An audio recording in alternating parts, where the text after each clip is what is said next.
오늘은 믿음의 삶의 키워드 세 번째 시간으로 두려워하지 마라는 제목으로 함께 은혜를 나누고자 합니다. 한번 따라 하십시다. 두려워하지 마라. 두려워하지 마라. 파스칼이라는 사람은 그의 저서인 팡세에서 이렇게 말합니다. 인간은 생각하는 갈대다.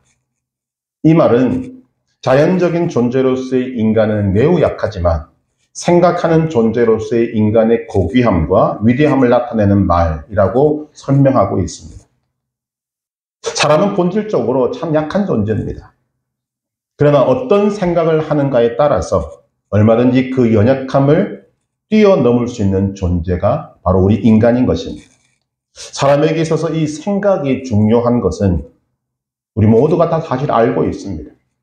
그러나 우리만 알고 있는 것이 아니라 우리의 원수인 사탄 마귀도 이 사실을 알고 있습니다. 그래서 사탄 마귀는 이 생각을 통해서 오늘 우리의 인생을 무너뜨리기 위해서 여러 가지 방법을 쓰는데 그 중에 하나가 두려움이라는 공격 무기를 쓰고 있다는 것입니다. 오늘 본문 말씀은 사도 바울이 데살로니가 교회 성도들에게 보낸 편지입니다. 제가 다시 한번 읽어드립니다. 형제들아, 우리가 너희에게 구하는 것은 우리 주 예수 그리스도의 강림하심과 우리가 그 앞에 모임에 관하여 영어로나 또는 말로나 또는 우리에게서 받았다는 편지로나 주의 날이 이르렀다고 해서 쉽게 마음이 흔들리거나 두려워하거나 하지 말아야 한다는 것이라. 아멘.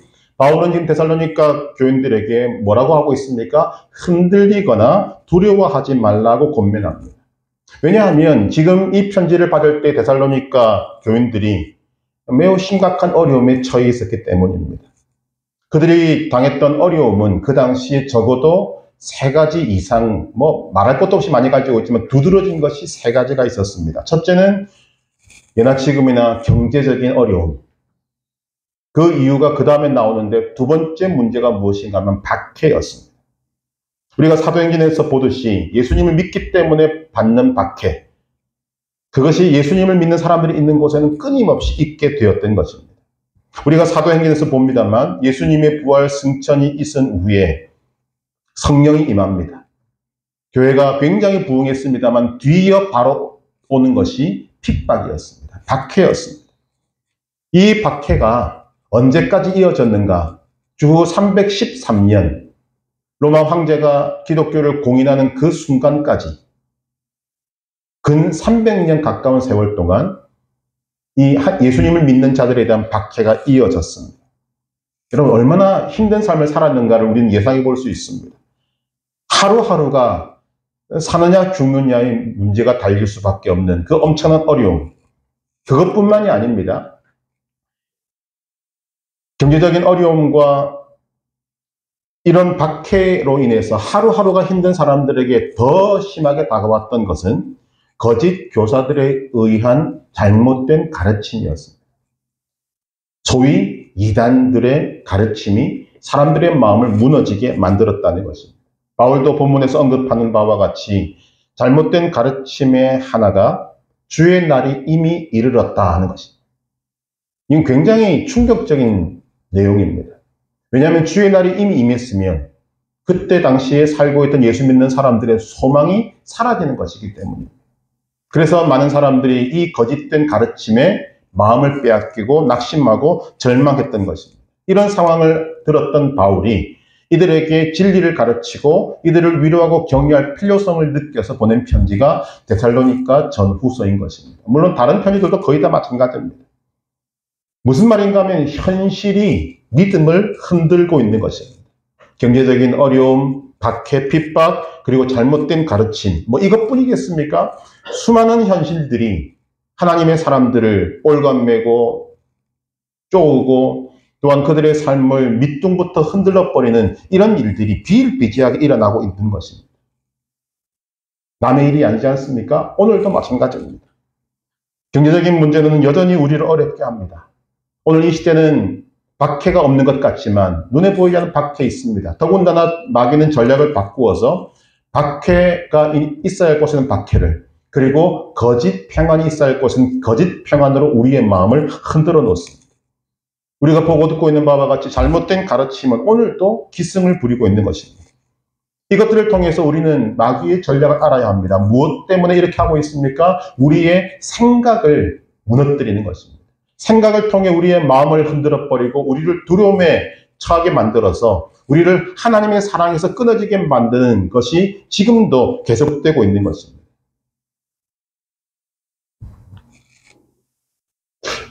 여러분은 오늘 무엇 때문에 마음이 흔들리십니까? 여러분은 무엇 때문에 두려워하고 계십니까? 우리는 사실은 이 부분과 싸울 수밖에 없는 연약한 존재들입니다. 바울은 오늘 말씀에서 마음이 흔들린다와 두려워한다라는 말을 동시에 쓰고 있습니다. 같은 의미를 가진 다른 단어를 반복 사용함으로써 강조하고 있는 것입니다. 두려워하지 말라, 마음이 흔들리지 말아야 한다. 그런데 우리는 여전히 흔들리고 있는 것입니다. 왜 하나님을 믿는데 내 마음이 흔들리는가? 왜 하나님을 믿는데 두려워하고 있는가? 여러 가지 이유들이 있습니다. 정리하면 이런 것입니다. 첫 번째로 우리에게 주어져 있는 상황 자체가 우리에게 두려움을 가져다 줍니다. 망하면 어떡하나, 죽으면 어떡하나, 내 인생이 송두리째 무너지면 어떡하나, 이런 두려움들이 끊임없이 주어진 상황과 여건과 사건들 속에서 우리의 마음을 공격해 들어오고 있는 것입니다. 상황 자체가 주는 그런 두려움이 있습니다. 두 번째로 하나님보다 사람을 두려워하기 때문이라고 성경은 말합니다. 우리는 참 힘들고 어려운 가운데서도 사람들의 눈치를 많이 봅니다. 사람들이 나를 어떻게 생각하나, 사람들이 나를 어떻게 여기고 있는가. 잠언 29장 25절은 말합니다. 사람을 두려워하면 올무에 걸리게 되거니와 여호와를 의지하는 자는 안전하리라. 사람을 두려워하면 어떻게 됩니까? 올무에 걸립니다. 사람을 두려워하기 때문에 오늘 우리가 많은 마음이 무너지고 흔들리는 경우들이 많이 있습니다. 예수님은 마태복음 10장 28절에서 말씀하십니다. 몸은 죽여도 영혼은 능히 죽이지 못한 자들을 두려워하지 말고 오직 몸과 영혼을 능히 지옥에 멸할 수 있는 이를 두려워하라. 사람을 두려워하면 우리의 마음이 흔들립니다. 세 번째로 하나님을 잊어버리면 우리는 마음이 흔들리고 두려워할 수밖에 없습니다.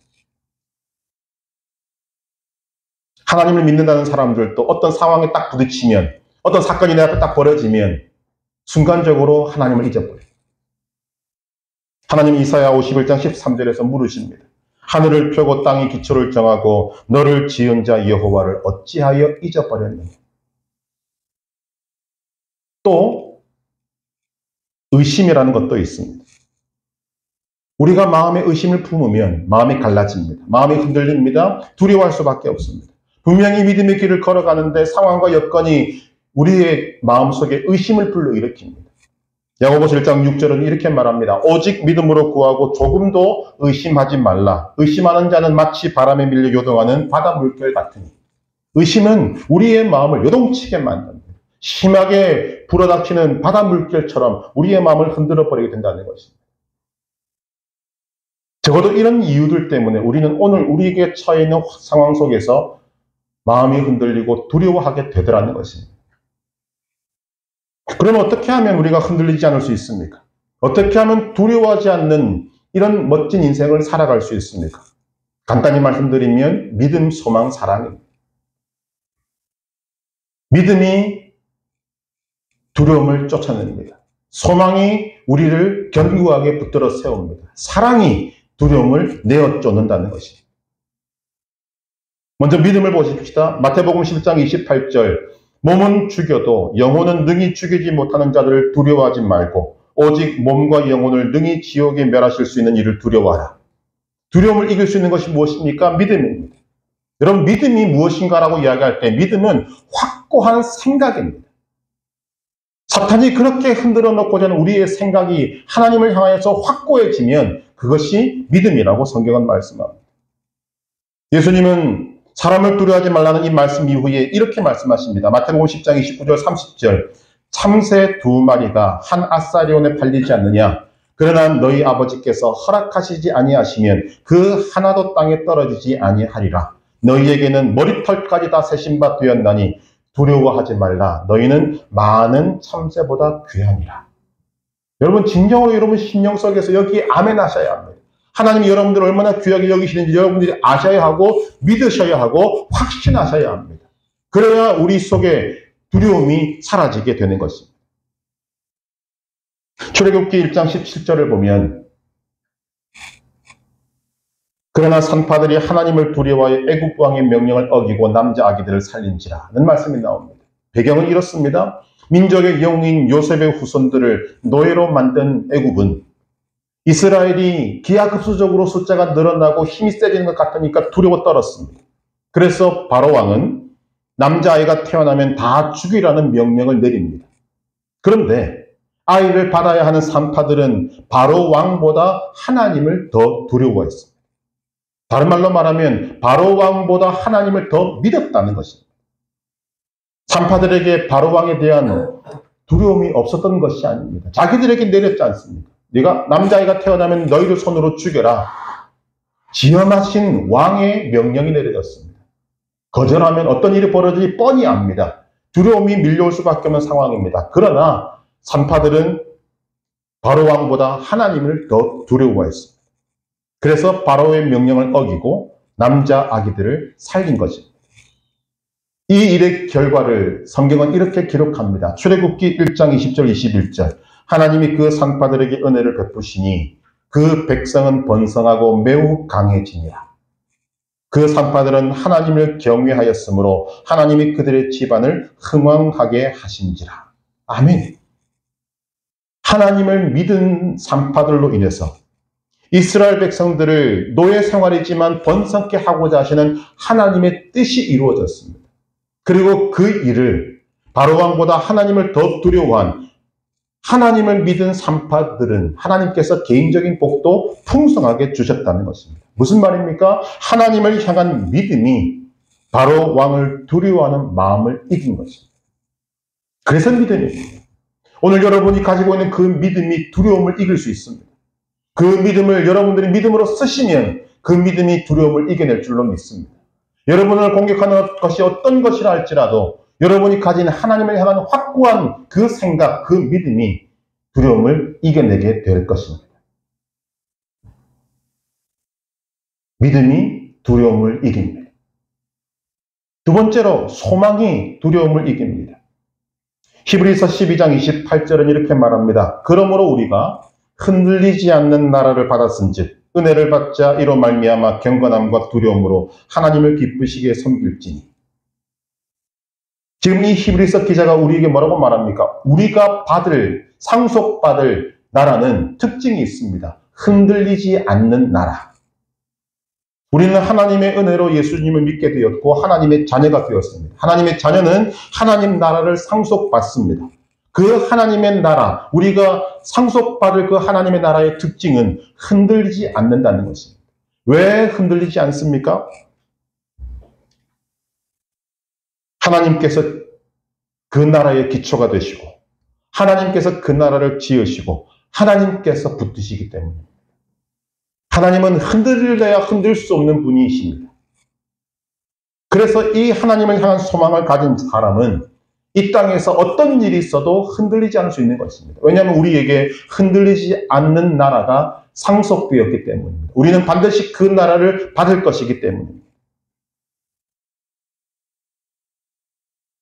사도 바울은 고린도전서 15장 58절에서 이렇게 말합니다. 그러므로 내 사랑하는 형제들아 견실하며 흔들리지 말고 항상 주의 일에 더욱 힘쓰는 자들이 되라. 이는 너희 수고가 주 안에서 헛되지 않은 줄 알미라.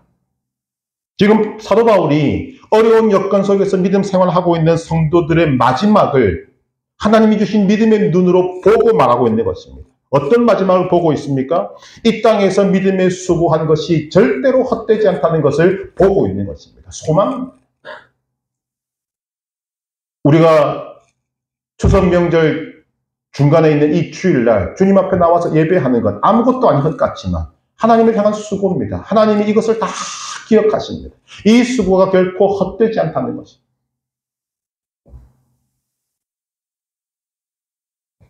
우리는 바울의 확신을 나의 확신으로 가져올 필요가 있습니다.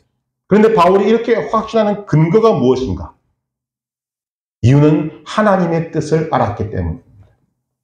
바울이 확신하고 붙들 수 있었던 하나님의 뜻이 무엇인가? 골로새서 1장 21절부터 23절 제가 읽어드립니다.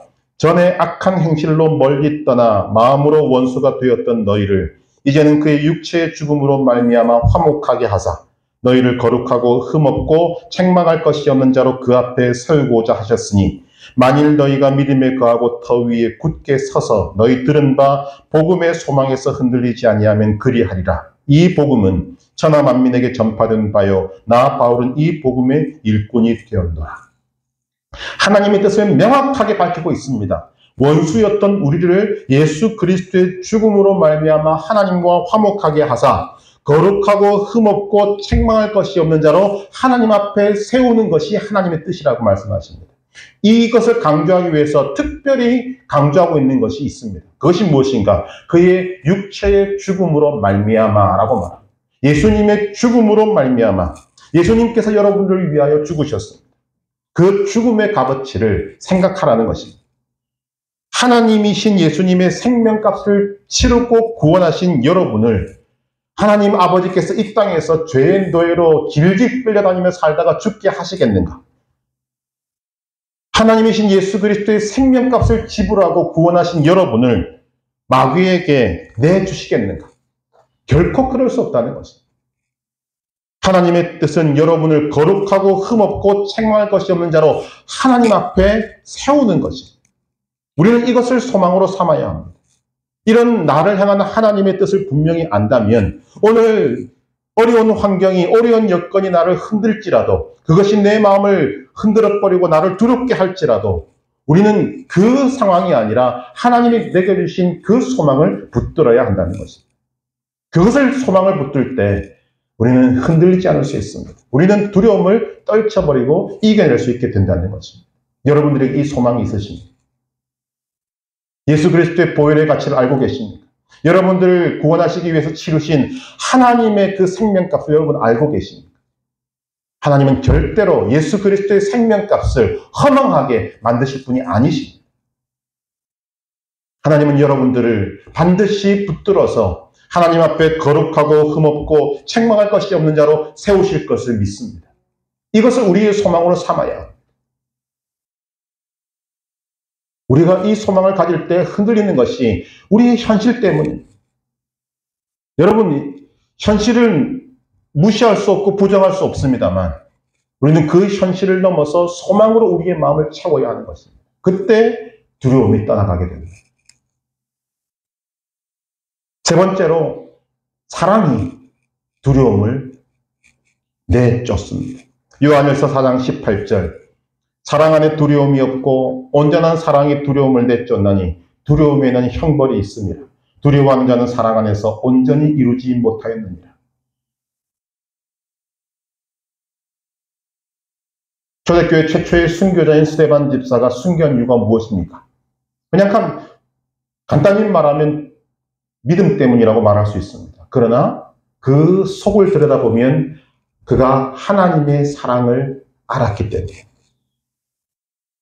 그리고 하나님의 사랑을 아는 그가 하나님을 사랑했기 때문입니다.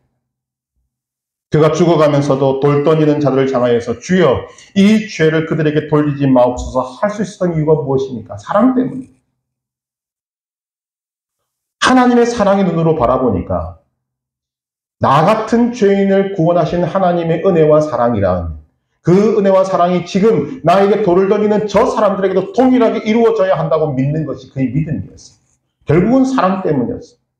그는 사랑 때문에 돌에 맞아 죽었고 사랑 때문에 자신을 향해서 돌을 던지는 사람들을 얼마든지 용서할 수 있었던 것입니다. 여러분, 죽음의 두려움이 그의 코앞에 다가왔을 때 저희 죽음의 돌이 자기에게 덮칠 때 사랑이 그 두려움을 내쫓았던 것입니다. 예수님은 어떻습니까? 예수님은 십자가를 지시기 전 겟세마네 동산에서 목숨을 내건 기도를 하셨습니다. 그리고 승리하셨습니다. 그 승리의 비결이 무엇이라고 성경은 말합니까? 사랑입니다. 죄인인 우리들을 향한 사랑. 아무것도 볼 수 없고 아름다움을 볼 수 없는 그런 우리들을 사랑하신 하나님의 사랑. 그 사랑이 무거운 십자가의 짐을 이긴 것입니다. 말씀이 그대로입니다. 사랑 안에 두려움이 없고 온전한 사랑이 두려움을 내쫓습니다.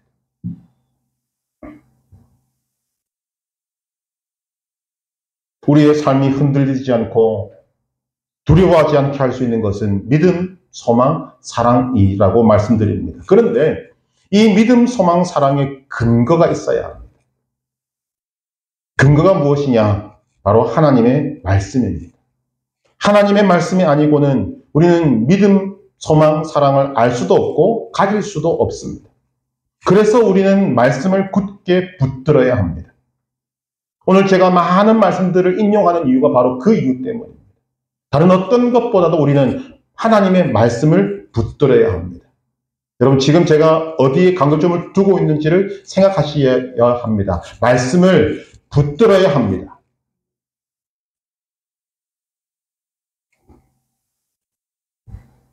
우리는 사도 바울을 볼 때마다 정말 깜짝깜짝 놀랍니다.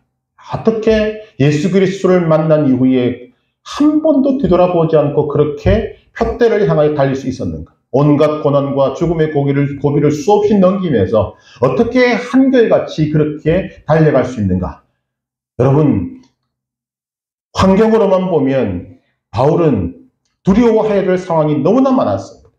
죽음의 고비를 얼마나 넘겼는지 모릅니다. 그런데 그는 조금 더 개의치 않습니다. 마음이 흔들리지도 않고 두려워하지도 않고 그 길을 걸어갑니다. 그것을 그는 하나님의 감동을 받아서 성경에 기록해서 우리에게 남겨주고 있습니다. 그 말씀이 어디 있는가? 빌립보서 2장 16절입니다. 생명의 말씀을 밝혀 나의 다름질이 헛되지 아니하고 수고도 헛되지 아니하므로 그리스도의 날에 자랑할 것이 있게 하려 함이라. 이 말씀 속에 생명의 말씀을 밝혀라고 성경은 되어 있습니다만 원래 이 밝혀라는 뜻은 붙든다는 뜻입니다. 굳게 잡다, 꼭 붙잡다. 바울이 지치지 않은 삶의 원동력이 어디에 있습니까? 하나님의 말씀을 붙잡은 데 있습니다. 생명의 말씀을 붙잡은 데 있습니다. 우리가 겉으로 보기에는 그가 하나님을 믿었기 때문입니다. 예수님을 만났기 때문입니다만 그의 삶에 지치지 않는 삶의 원동력은 그가 밝히기를 나는 생명의 말씀을 붙잡았다. 자신이 고백하고 있는 것입니다. 잠언 13장 13절 말씀을 멸시하는 자는 자기에게 패망을 이루고 계명을 두려워하는 자는 상을 받느니라.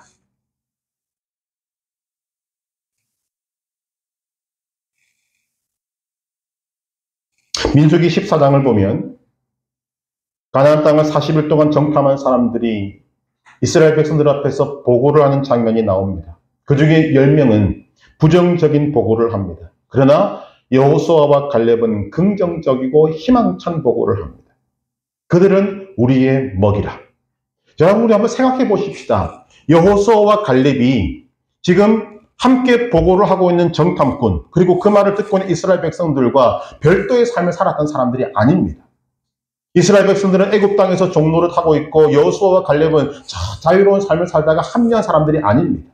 이스라엘 백성들과 함께 동일하게 노예 생활을 했고 동일하게 탈출했습니다. 하나님을 안다고 해봤자 이스라엘 백성들과 여호수아와 갈렙의 차이가 없다고 할 만큼 아무런 차이가 없지 않습니다. 그런데 이들에게서 우리가 볼 수 있는 것이 무엇입니까? 두려움이 없습니다.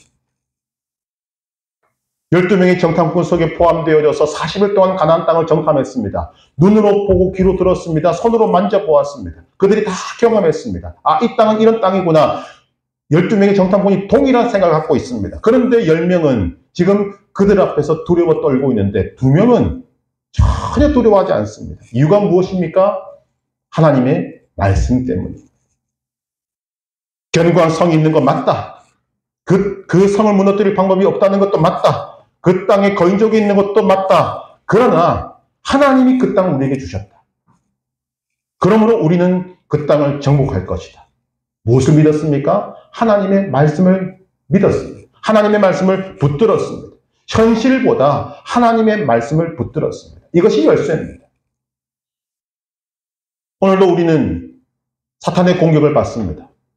말씀이 아니라 너는 현실을 봐야 되지 않냐. 오늘 우리에게는 많은 부분에서 현실이 말씀을 이길 때가 많지만, 그러나 말씀으로 현실을 이기는 자가 승리하는 자.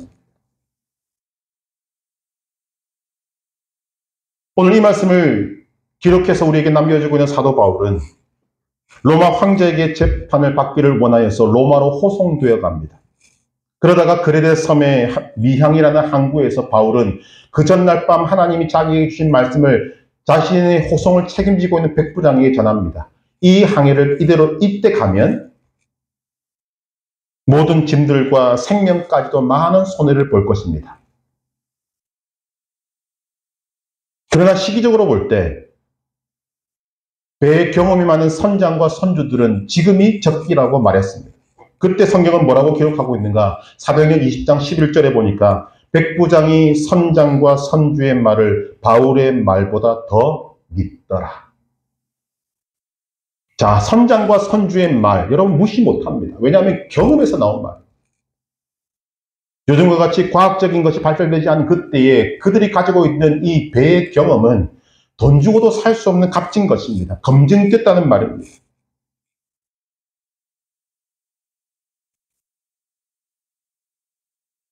죄수인 말보다 선장과 선주의 말을 믿는 것이 상식적으로 보입니다. 그러나 이들은 바울이 말한 하나님의 말씀보다 선장과 선주의 말을 더 믿었다가 죽을 고생을 합니다. 그러나 함께 고생은 했지만 그 배에 타고 있던 사람들 중에 유일하게 마음이 흔들리지 않고 두려워하지 않았던 한 사람이 있습니다. 그 사람이 사도 바울입니다. 왜 그가 모든 사람이 두려워하고 마음이 흔들리고 죽겠다는 그때에 전혀 흔들리지 않고 두려워하지 않을 수 있었는가? 그에게 임한 하나님의 말씀을 믿었기 때문에, 그 말씀을 붙들었기 때문입니다. 제가 계속해서 강조하는 것이 무엇입니까? 말씀을 붙들어야 한다는 것입니다. 말씀을 읽었다, 말씀을 안다는 것이 아닙니다. 말씀을 믿고 붙들어야 합니다. 그것을 나에게 주신 말씀으로 확신해야 한다는 말씀입니다. 조지 뮬러라는 사람, 여러분들이 들어봤을 것입니다. 5만 번 기도해서 5만 번 기도 응답을 받은 사람, 속된 말로 기도한 모든 것을 응답받은 사람, 이렇게 말할 수 있습니다. 그가 고아원 사역을 하는 동안 15만여 명의 고아들을 오직 말씀과 기도로 먹여 살린 고아들의 아버지였습니다. 그러나 그는 기도의 사람이기 이전에 성경을 200독 이상한 성경의 사람이었습니다. 그는 93세로 하나님의 부르심을 받아 세상을 떠날 때까지 고아원 운영에 필요한 물질을 끊임없이 기도함으로 공급받았는데 그 금액이 오늘날 돈으로 환산하면 약 1,300억 원. 그걸 오직 말씀과 기도로 해낸 사람이 조지 뮬러입니다. 어느 날 한 기자가 뮬러에게 묻습니다. 어떻게 그런 엄청난 일을 할 수 있습니까? 그때 뮬러는 이렇게 이야기합니다. 내 사역의 힘은 성경에서 비롯되었습니다. 나의 영적 생활의 활력은 날마다 성경을 읽느냐 안 읽느냐 하는 문제와 비례합니다. 나는 이것을 66년간 삶의 체험을 통해 담대히 말할 수 있습니다. 조지 뮬러는 기도하기 전에 먼저 성경을 읽었고 그 말씀을 붙들고 기도했습니다. 그가 어떻게 고아원 사역에 헌신했고 그가 평생의 기도와 응답을 받을 수 있었는가? 그의 고백 속에 나타난 두 가지 말씀이 있습니다. 첫째, 그가 사명을 받은 말씀은 시편 68편 5절입니다. 하나님은 고아의 아버지시며, 이 말씀이 그의 마음을 사로잡아서 고아원 사역에 헌신했던 것입니다. 그리고 고아원 사역을 이루는 동안 그가 기도함으로 응답받았던 말씀, 시편 81편 10절, 네 입을 크게 열라 내가 채우리라.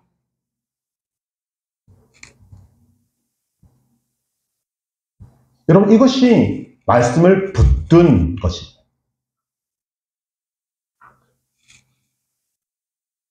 지금 여러분이 예배 드리고 있는 이곳은 하나님의 말씀을 붙들 때 어떤 일이 벌어지는가를 볼 수 있는 살아있는 현장입니다.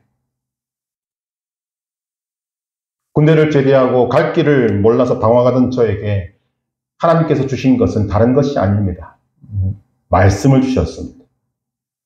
마태복음 6장 26절에서 34절 사이에 있는 하물며 너희 일까 보냐. 그 말씀을 붙들고 오늘까지 살아왔습니다. 앞으로도 그렇게 살아갈 것입니다. 그리고 하나님은 말씀을 신실하게 지금도 지키고 계십니다. 그때의 상황은 제 마음이 심하게 흔들릴 때입니다. 두려움이 밀물처럼 밀려올 때입니다. 우리 가족 중에서도 그런 말을 했지만 주변 사람들도 이제 저 집은 망했다라고 생각할 때입니다. 그때 하나님이 말씀을 주셨습니다. 여러분 착각하지 마십시오. 제 믿음이 큰 것이 아닙니다. 그때 하나님이 기도원에서 제게 하물며 너일까 보냐는 말씀을 주실 때 그 말씀을 믿을 수 있었던 것은 그때 믿었던 믿음은 제 믿음이 아닙니다. 저는 그것을 믿을 만큼 믿음 있는 사람도 아니고 믿음의 힘과 능력을 가진 사람이 아니었습니다. 하나님이 믿음을 주신 것입니다. 그 말씀을 주시면서 그 말씀이 믿어지게 하신 것입니다. 그런데 신기한 것은 하나님이 주신 말씀을 붙드니 기적같이 망했다는 집안에서 살아남더라는 것입니다. 하나님이 주신 말씀을 하나님이 주신 믿음으로 붙드니까 놀랍게도 제 마음이 더 이상 흔들리지 않고 제 마음을 그렇게 두렵게 만들었던 두려운 마음이 사라지더라는 것입니다. 그 과정, 그 상황, 그 여건, 이 중에는 그 깊은 사정은 다 몰라도 어느 정도 아는 분들이 계십니다. 여러분이 증인이십니다. 중요한 것은 이 원리를 여러분들의 삶에 적용할 줄 알아야 한다는 것입니다. 여러분, 원리는 동일합니다. 오늘도 여러분들을 마음을 흔들리게 하는 사건들이 얼마나 많습니까? 두려움을 밀려오게 만드는 일들이 얼마나 많으십니까? 그럴 때마다 여러분들 어떻게 하십니까? 마음이 흔들리면 흔들린 대로 내버려 두고 죽겠다 죽겠다 하면서 그렇게 살고 계시지는 않습니까?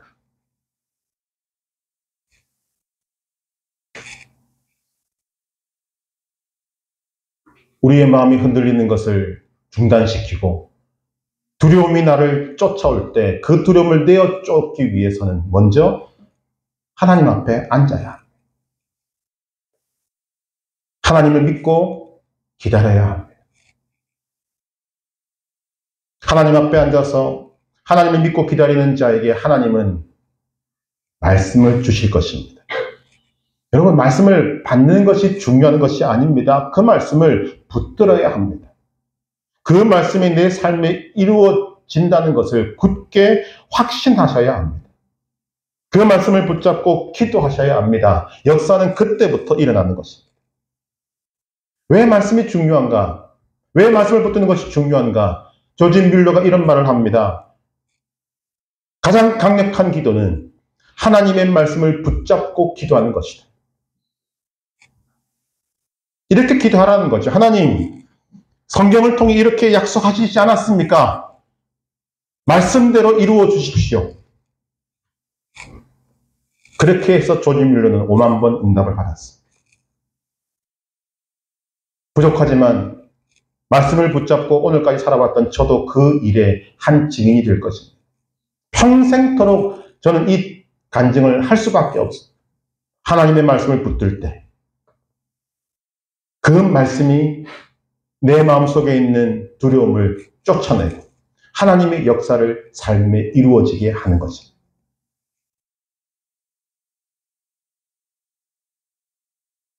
디모데후서 1장 7절은 말합니다. 하나님이 우리에게 주신 것은 두려워하는 마음이 아니요 오직 능력과 사랑과 절제하는 마음이니. 오늘도 마귀는 환경과 여러 가지 사건들을 통해서 여러분들의 마음을 흔들고 두렵게 함으로 여러분들의 생각을 무너지게 합니다. 그리고 그것으로 인해서 여러분들을 무너지게 합니다.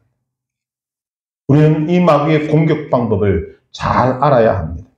그리고 우리의 생각이 무너지지 않고 우리의 마음이 흔들리지 않고 두려워하지 않는 방법을 습득해야 합니다. 훈련해야 합니다. 무엇입니까? 믿음과 소망과 사랑입니다. 믿음과 소망과 사랑으로 마음이 흔들리지 않고 두려움을 내쫓기 위해서는 하나님의 말씀을 붙들어야 됩니다. 예나 지금이나 변함없는 말씀, 예나 지금이나 능력 있는 말씀. 우리가 하나님을 믿고 기도하면 그 상황에 맞는 말씀을 하나님께서 주십니다. 그 말씀을 믿을 수 있는 믿음 또한 주십니다. 그리고 그 말씀을 붙들고 우리가 기도할 때 말씀이 능력이 되어서 우리의 삶에 그 말씀이 이루어지게 되는 것입니다. 우리가 아는 말씀이 아니라 우리가 믿음으로 붙든 말씀이, 믿음으로 붙들고 기도하는 그 말씀만이 우리의 삶의 능력이 될 줄로 믿습니다. 여러분, 말씀을 붙들고 기도함으로 믿음, 소망, 사랑으로 두려움을 내쫓고 평강을 누리며 승리의 삶을 사는 성도들 되시기를 주님의 이름으로 축복합니다.